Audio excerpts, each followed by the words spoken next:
Hello guys, once again welcome back on the video. तो भाई आज के इस वीडियो में बात करने वाले हैं चार चीजों के ऊपर। सबसे पहले तो एक स्टूडेंट को यहाँ से डिपोर्ट कर दिया है वापस उसकी कंट्री में, उसका क्या रीजन था, कैसे आप ऐसे इंसिडेंट से बच सकते हो, अपने आप को बहुत दूर रख सकते हो। सेकंड, यहाँ पे अकोमोडेशन की इतनी प्रॉब्लम चल रही है स्टूडेंट्स की, तो उसके इसमें आप क्या कर सकते हो, कैसे आप अकोमोडेशन ढूंढ सकते हो या अपने फ्रेंड्स को, फैमिली को किस तरह से हेल्प कर सकते हो।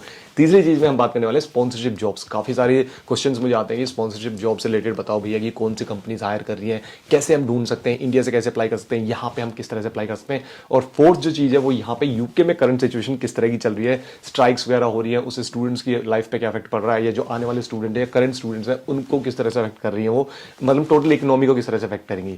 तो इसके बारे में डिटेल में बात करने वाले हैं, तो वीडियो को एंड तक जरूर देखना।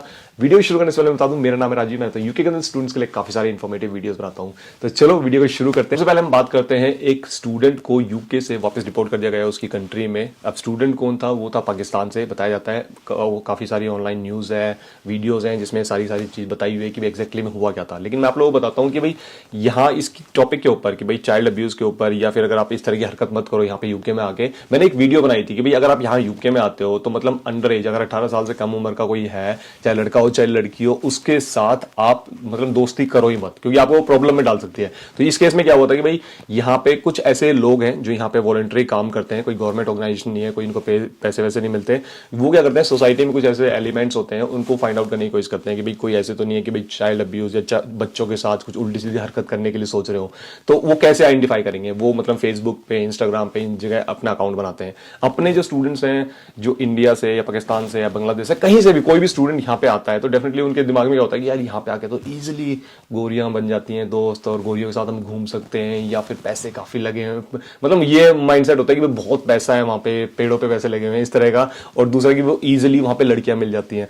तो इस माइंडसेट के साथ जब यहाँ पे आते हैं वो यंग बच्चे, तो क्या करते हैं, जल्दी से अपना फेसबुक पे अकाउंट बनाते हैं, या ऑलरेडी होता है तो बहुत सारी फ्रेंड रिक्वेस्ट भेजते हैं धड़ाधड़ से। और उसके बाद वहां से इसी तरह के लोग हैं ना जो बैठे होते हैं अपने फेक अकाउंट बना के, जो वॉलंटियर्स होते हैं कि आइडेंटिफाई करते हैं कि भाई कोई ऐसे बैड एलिमेंट्स ना हो सोसाइटी के अंदर। तो वो क्या करते हैं, वो आपसे बातें करना शुरू करते हैं, और उन बातों के बीच में ना आपकी कन्वर्सेशन चलती रहती है। वो अपनी एज को, मतलब वो 18 साल से कम उम्र की होगी डेफिनेटली, कि क्योंकि फेक अकाउंट बना रखा है वो, कि वो उन्हीं को देख रहे हैं जिनकी 18 साल से कम उम्र की है। वो अपनी एज को 3 बार, 4 बार, 5 बार बताएंगे, क्योंकि इस स्पेसिफिक केस में उन्होंने वो बोला है कि 4 से 5 बार उन्होंने अपनी एज को बताया कि 13 साल है, 13 साल है, 13 साल है। और फिर भी अगर आप उस कन्वर्सेशन को कंटिन्यू रखते हो तो डेफिनेटली आप कल्प्रिट हो। और अगर वो मिलने के लिए जाते हो आप 13 साल के बच्चे से, तो डेफिनेटली आप उसमें भी कल्प्रिट हो। तो इससे रिलेटेड मैं आप लोगों को एक ही गाइडेंस देना चाहूंगा कि मेक श्योर अगर अंडर 18 कोई भी है ना यहाँ पे यूके में, तो उससे ना तो आप बात करने की कोशिश करो, ना उससे फ्रेंडशिप करने की कोशिश करो, कुछ भी ऐसे करने की जरूरत नहीं। अगर आप किसी को जानते हो, कोई रिश्तेदार वगैरह है तो अलग बात है, लेकिन कोई आउटसाइडर है, चाहे फेसबुक पे हो चाहे इंस्टाग्राम पे हो, बात करने की बिल्कुल कोशिश मत करो। ऐसा इंसिडेंट पहले भी हुआ है एक इंडियन स्टूडेंट के साथ, जिसके ऊपर मैंने एक वीडियो बनाई थी, नीचे या ऊपर लिंक आ रहा होगा, जिसको जाके आप चेकआउट कर सकते हो। वहां पे भी एक इंडियन स्टूडेंट के साथ ऐसा हुआ था, और तब तो कोर्ट में वो प्रूव नहीं कर पाए थे क्योंकि वो मिलने नहीं गया था और रोड पे ही चल रहे थे। ठीक है, तो मैंने बताया उस वीडियो में पूरे डिटेल में, आप उसको जाके देख सकते हो। और वहां पे कोर्ट ने क्या किया था, फिर भी उस इंडियन स्टूडेंट के ऊपर फाइन लगाया था। तो ऐसे इंसिडेंट होते हैं यहाँ पे। और ये नहीं है कि भाई हमारे इंडियन पाकिस्तान या बांग्लादेश से आते हैं वही करते हैं, यहाँ के जो लोग हैं वो ज्यादा करते हैं बल्कि।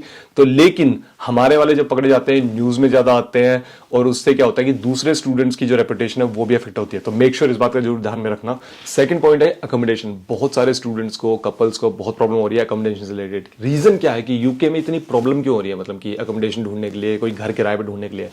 अभी क्या है यूके में, ड्यू टू कोविड या फिर ड्यू टू इन्फ्लेशन, या फिर जो यूके में इतनी महंगाई बढ़ी है, उससे क्या है कि इंटरेस्ट रेट जो है, यूके के जो सेंट्रल बैंक है उन्होंने इंटरेस्ट रेट बढ़ा दिया है। इंटरेस्ट रेट को बढ़ने से क्या हो गया है, जो मॉर्गेज का प्राइस था, मतलब कि अगर मैं घर खरीदता हूं तो मेरे को जो मंथली पेमेंट जो घर की करनी है, लोन की कह सकते हो, तो वो बढ़ गई है। इस चक्कर में जो लोग किराए पे रह रहे थे, जो किराए पे रह के कुछ टाइम के बाद वो अपना घर खरीद लेते हैं, मतलब लैडर में मूव कर लेते हैं अपनी लाइफ में, तो वो क्या है कि वो मूव ऑन नहीं कर रहे, क्योंकि उनको लग रहा है कि इंटरेस्ट इतना ज्यादा पे करेंगे हम, और इतना महंगा होगा अगर मंथली मॉर्गेज पे करेंगे, तो इससे अच्छा हम किराए पे रहते हैं। तो इसलिए वो घर अब खाली नहीं हो रहे हैं।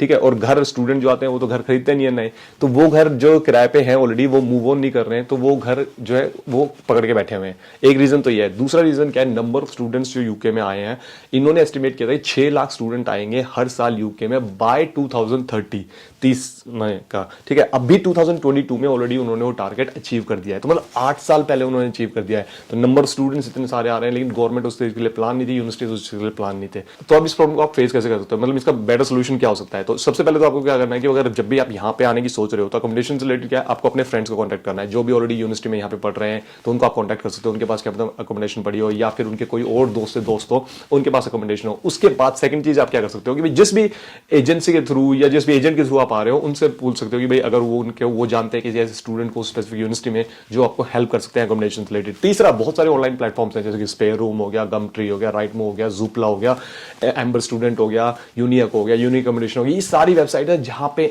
आप ढूंढ सकते हो अपनी अकोमोडेशन को। ठीक है, अब प्रॉब्लम ये आती है कि बहुत सारी वेबसाइट में मांगती है गारंटर, लेकिन गम ट्री अगर आप देखो या स्पेयर रूम आप देखो, वहां पे ओनर्स, जैसे कि अगर मान लो मेरे घर है तो मेरे घर को मैं डायरेक्ट एडवर्टाइज कर सकता हूं वहां पे, जहां पे जनरली डायरेक्ट जब ओनर एडवर्टाइज करता है ना, गारंटर नहीं मांगता है, तो वहां पे आप गारंटर से बच सकते हो। या फिर आप जो वो कहते हैं ना कि भाई रेंट देते हो आप या फिर जो डिपॉजिट देते हो 6 वीक का अगर कोई मांग रहे हो, तो अगर आप उनको ऑफर करोगे मैं 3 महीने का डिपॉजिट दे दूंगा, तो उस केस में वो गारंटर का जो कंडीशन है उसको कम कर देते हैं।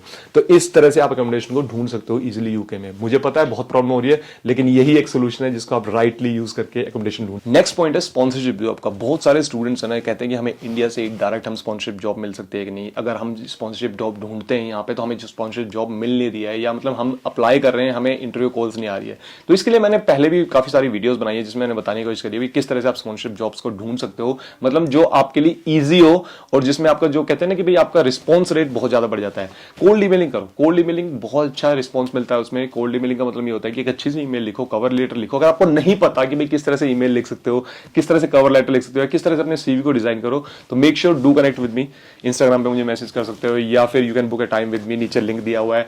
लेकिन अगर आप ये कोल्ड ईमेलिंग करते हो ना, डेफिनेटली ये बहुत अच्छा काम करती है, क्योंकि आप डायरेक्ट एम्प्लॉयर के पास पहुंच रहे हो कि भाई मेरी ये स्किल है, क्या आपके पास कोई जॉब अवेलेबल है, क्या आपके पास कोई अपॉर्चुनिटी अवेलेबल है जिसमें मैं काम कर सकता हूं। ठीक है, उसके साथ साथ क्या कर सकते हो आप, यहां पे जैसे ही पढ़ने के लिए आते हो तुरंत आते ही अपने जॉब सर्च में लग जाओ, मतलब जॉब फाइंडिंग तुरंत की तुरंत शुरू कर दो, क्योंकि जितना आप डिले करते रहोगे ना उतना आप पीछे जाते रहोगे, उतना आपके अंदर स्ट्रेस लेवल बढ़ता रहेगा, उतने आपका मोटिवेशन है ना वो नीचे की तरफ ड्रॉप होता रहेगा। तो इसलिए you have to work on it from the day one when you arrive in the UK, when you start working on your studies and everything. ठीक है, तो इसका बहुत बहुत फायदा आपको मिल सकता है स्पॉन्सरशिप जॉब ढूंढने के लिए। मुझे पता है कि स्पॉन्सरशिप जॉब्स इतनी अवेलेबल नहीं है, और मैं पहले भी मैंने वीडियोस बनाई हुई हैं जहां मैंने बोला हुआ था कि 1 से 5% स्टूडेंट्स ही हैं जिनको स्पॉन्सरशिप जॉब मिलती है, और वो मैं अभी भी कह रहा हूं 1 से सिर्फ 5%, मोर देन 5% तो स्पॉन्सरशिप जॉब मिलती नहीं है। 100 में से सिर्फ 5 स्टूडेंट है जिनको स्पॉन्सरशिप जॉब मिलती है। अब 100 में से सीरियस जो स्टूडेंट होते हैं वो भी सिर्फ और सिर्फ 50% स्टूडेंट से सीरियस होते हैं, बाकी तो बिल्कुल नॉन सीरियस स्टूडेंट आते हैं यहाँ पे। तो 50 में से अगर 5 को मिल रही है तो दिस इज अ 10% स्टूडेंट्स को मिल रही है, तो 10% is a very good figure. तो वहां पे आपको कॉम्पीट करने के लिए you have to play around cleverly. Hard work तो करना ही करना है, लेकिन क्लेवर तरीके से हार्ड वर्क करना पड़ेगा, क्लेवर तरीके से अपने सीवी को आगे फॉरवर्ड करना पड़ेगा, क्लेवर तरीके से आपको जॉब्स अप्लाई करनी पड़ेंगी। तो मेक श्योर इस बात का जरूर ध्यान रखना। तो नेक्स्ट पॉइंट है यूके में स्ट्राइक्स। जैसे कि आप लोगों को पता हुआ है यूके की इकोनॉमी इफेक्ट हुई है, यूके में इन्फ्लेशन है, यूके में एट द मोमेंट स्ट्राइक्स भी काफी सारी चल रही है बहुत सारे डिपार्टमेंट में। रॉयल लेवल में देखो क्रिसमस टाइम पे मतलब बहुत सारे लोग पार्सल्स गिफ्ट्स वगैरह फंसे हुए थे, मतलब पहुंचे नहीं थे उनके पास, क्योंकि रॉयल मेल की स्ट्राइक चल रही थी। एनएचएस नर्सेज की स्ट्राइक चल रही है। यार नर्सेज की स्ट्राइक कैसे हो सकती है किसी भी कंट्री में, मतलब नर्सेज और डॉक्टर की। माना कि ठीक है गवर्नमेंट, अभी गवर्नमेंट ने कुछ पिछले कल या परसों उन्होंने कुछ एक स्टेटमेंट निकाले कि इन पॉइंट्स के ऊपर हम ध्यान दे रहे हैं, और उसमें कहीं पे भी ये पॉइंट्स नहीं है कि जो स्ट्राइक ऑलरेडी चलने में लगी हुई है, जो लोग नाखुश हैं उनके बारे में आप क्या करने वाले हो।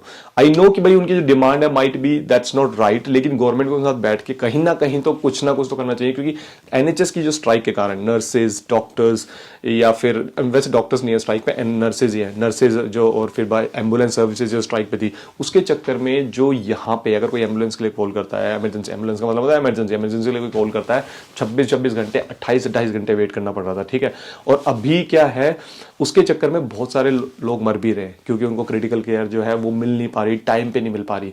तो एक ये बहुत बड़ा फैक्टर है। मतलब यूके में जब भी चलता है ना सारा पॉलिटिकल मामला, वो चलता है एनएचएस के ऊपर कि भाई एनएचएस के लिए हमें ये चाहिए, एनएचएस के लिए हमें ये करना है। ब्रेक्सिट हुआ था वो भी एनएचएस को लेके, एनएचएस को इतना पैसा मिल जाएगा, वो मिल जाएगा।